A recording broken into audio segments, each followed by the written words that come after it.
Thanks for joining us here on Beyond the Mic Sports, where we go beyond the surface and give you takes you won't see coming. Remember to like, comment, subscribe, and stay in tune for the vibes. Yeah. Let's stick in the NFC East. The Giants upset the Chargers, and Jaxson Dart looked really good and even outplayed Justin Herbert. Yes, Justin Did Herbert he outplay Justin Herbert, or did Justin Herbert turn in a terrible game? Jaxson You Dart can't had just 100 throw that yards. word out Can we there. stop? Let's He had stop. 2 touchdowns, Rob. He had 100 yards. touchdowns. I'm not buying into that. Yeah, that was a terrible performance by the Chargers. No way a rookie quarterback should beat that team.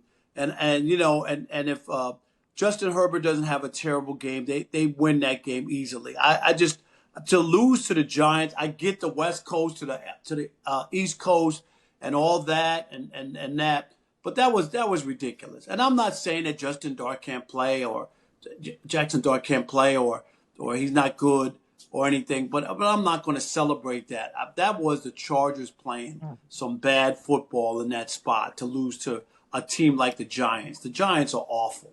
The Chargers are down 3 offensive linemen. They're down 3.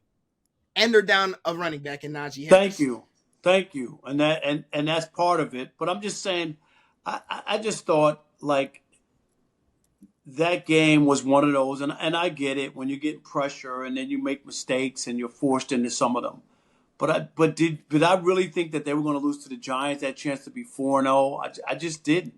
And they barely lost. They didn't get blown out or something. They barely lost. I think that game, they'll look back at it later on in the season and think like, how did we let that one get away?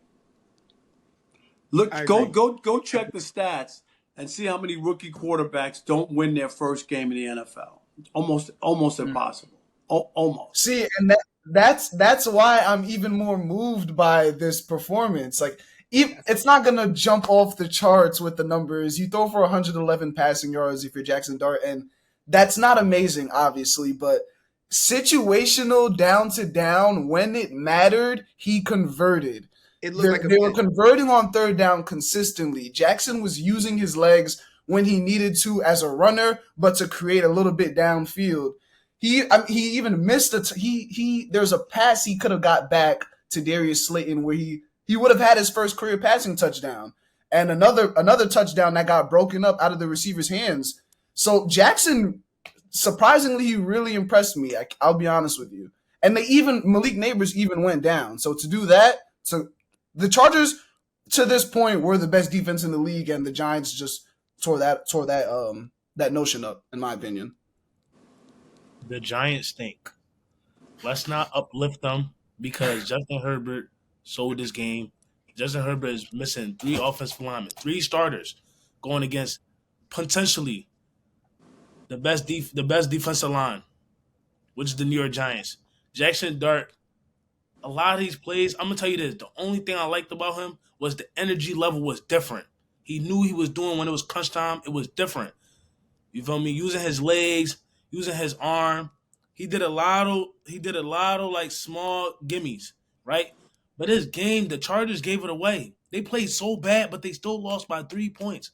What do that tell you about the Giants? That's what I'm saying. I'm with you on that. And I'm not, a win is a win.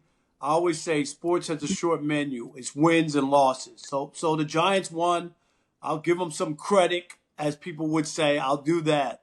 But I'm just not here to crown anybody. Too many guys have played, have a game, and people are ready to say, oh, yeah, the Giants got their quarterback for the next 12 years. I'm just not on that camp. I've seen so many guys play well for a few games. When they get tape on them, once they make adjustments, and then that's how football and sports is. Then once they make an adjustment on you, then you have to see. Everybody tried to do that in Houston. They're going after 1 year. Oh, C.J. Stroud. Oh, they're going to the Super Bowl. Oh, they got Stephon Diggs now. Oh, my God. Who's going to stop them? Dude, they can't even score. Last week was the first time they scored a touchdown. Am I right or wrong? Everybody crowned C.J. Stroud. Jay Daniels had a great first year, too. Once you get tape on you, it's going to change. It don't mean that they're not good or they're not going to get better or they have to make some adjustments. But it makes a difference when there's tape out on you and people can see what your tendencies are and how to be able to defend that. And that's all I'm saying is that C.J. Stroud is the perfect example of people crowning people after 1 year.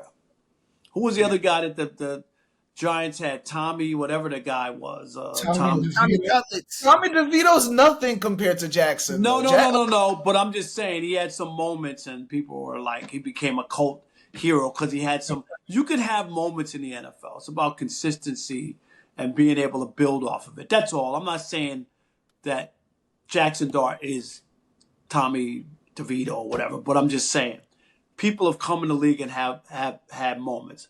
I'm going to always pump the brakes when it comes to crowning people after one game. For sure. Even So if here's I have what to crash the car. I'm just saying. Okay. Here's where I stand on it. I think for the Chargers going forward, I hate this loss for them. I don't know if you're John Harbaugh, I don't know what you're doing for the next couple of weeks. Down 3 offensive linemen, your backup running back, and you have to lean on your quarterback with a bad offensive line who likes to crumble under pressure. This is a known fact. We've seen it year after year. Justin Herbert crumbles under pressure. We've seen it. He did it last week. He did it against the Giants. We just seen it. This is a known fact. I don't know John Harbaugh's game plan. Now, Marion Hampton was running so great down 3 offensive linemen. He had a great game. But for a rookie to do that week after week after week, I think that's hard. He's going to do that.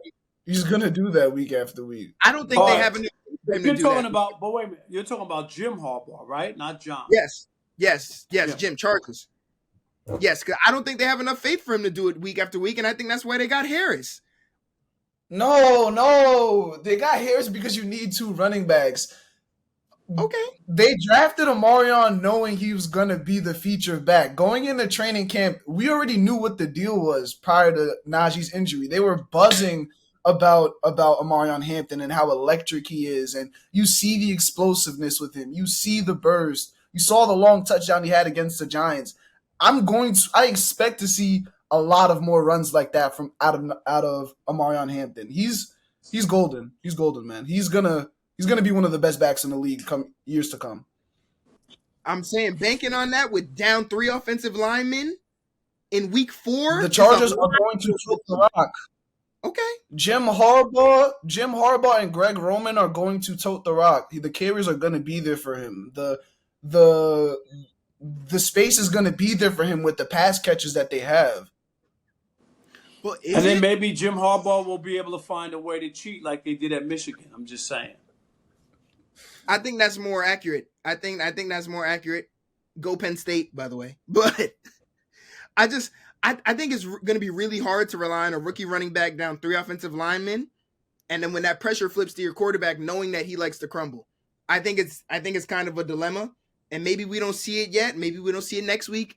Maybe we don't see it the week after. But those offensive linemen aren't coming back. Najee Harris is also not coming back. So it's going to be interesting as the season progresses. Our team's going to say, okay, yeah, run the ball 25 times a game with Omarion Hampton, and let's see if you win. But it's just the dual threat fact that they have. The fact that they have Justin Herbert who can unleash his arm if he has to, which he did in week 1. We thought this was going to be a run-heavy team, but no, Herbert shows that, hey, I can sling this rock too. And then it's not even about just the offense and you saying Justin Herbert's going to crumble. This defense is here. I know they gave up a loss to the Giants, but we didn't mention that the Giants got the ball on their 3-yard line 2 times in that game. So they had short field. So that's easy 14 points right there. Why? The Chargers defense,